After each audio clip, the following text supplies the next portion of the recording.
জায়গা দিয়েছি। আজকে যদি রোহিঙ্গারা আমাদের বিরুদ্ধে যুদ্ধ ঘোষণা করে, আমাদের দেশ নিয়ে ষড়যন্ত্র করে, বাংলাদেশের মুসলমান কি কেউ মেনে নিবে? ঠিক তেমনি ভাবে এই আরব রাষ্ট্র ইসরায়েল, তাদের কোনো রাষ্ট্র ছিল না, তারা অসহায় ছিল, মিসকিন ছিল, ফকির ছিল। তাদেরকে ফিলিস্তিনেরা মানবতার খাতিরে তাদেরকে ইসরায়েলে জায়গা দিয়েছে, তারা ব্যবসা বাণিজ্য করে। আজকে ফিলিস্তিনের বিরুদ্ধে তারা যুদ্ধ ঘোষণা করেছে। আজকে এই 7 মাসে প্রায় 1 বছরে 1800 নারী আমার মুসলমান ভাইদেরকে তারা হত্যা করেছে।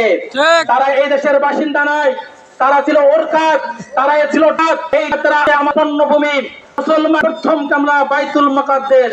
শুধু তাই নয়, বিশ্ব নবী সাল্লাল্লাহু আলাইহি ওয়াসাল্লাম স্মৃতি বিজড়িত এই বাইতুল মুকাদ্দাস, যেখানে আল্লাহ রাসূলুল্লাহ আলাইহি ওয়াসাল্লাম সমস্ত নবীদেরকে নিয়ে নবীজির ইমামতিতে জামাত হয়েছে, সেই ফিলিস্তিন হলো, বাইতুল মুকাদ্দাস হলো সেই স্মৃতি বিজড়িত দেশ।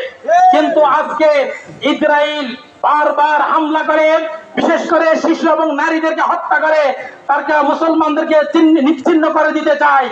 আমরা বলে দিতে চাই, গাজা ছিল, বাবেলুত ছিল এবং রাফা ছিল, ফিলিস্তিন ছিল, ইসরায়েলও মুসলমানও ছিলেন, দখল করবে। আমার ঘরে ডাকাত ঢুকলে ডাকাতকে আমরা পিছিয়ে তাড়িয়ে দেই। এই ইসরায়েল হলো ডাকাত। এই ডাকাতদেরকে বিশ্বের মুসলিম ঐক্যবদ্ধভাবে তাদেরকে কুত্তা বেড়ায় দিয়ে ইসরায়েল থেকে চালাতে হবে। অতএব আমরা মুসলমান, আমাদের কোনো ভয় নাই। নমরুদের আল্লাহ ছিল না, ফেরাউনের আল্লাহ ছিল, ইব্রাহিমের আল্লাহ ছিল, ইব্রাহিমের বিজয় হয়েছেন। ফেরাউনের পক্ষে আল্লাহ ছিল না, মুসার পক্ষে আল্লাহ ছিল, মুসা আলাইহিস সালামের বিজয় হয়েছেন।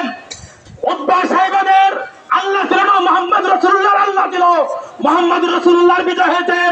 দালালে হাবশির বিজয় হয়েছেন। আপনারা দেখেছেন আমেরিকার আল্লাহ ছিল না, আফগানিস্তানের পক্ষে আল্লাহ ছিল, সে লাল কুত্তারা পালাতে বাধ্য হয়েছে। অচিরে ইনশাআল্লাহ আমাদের পক্ষে আল্লাহ আছে।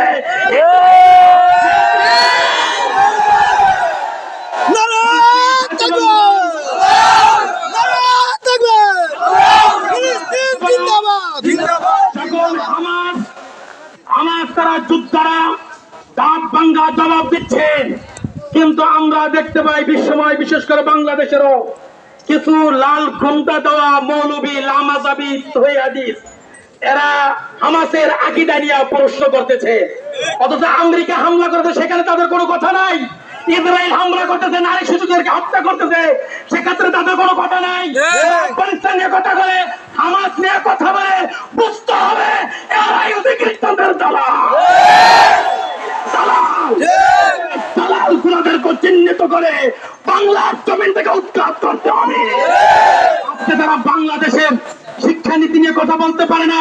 তথাকথিত সহিহ হাদিসের লামাযাবি গোষ্ঠী, বিশ্বের কোন গোষ্ঠী, সমস্ত মুসলমান আজকে একদিকে, আরে লামাযাবির আজকে ইসরায়েলের পক্ষ নিয়েছে। বাংলাদেশের শিক্ষা নিয়ে কথা বলতে পারে না।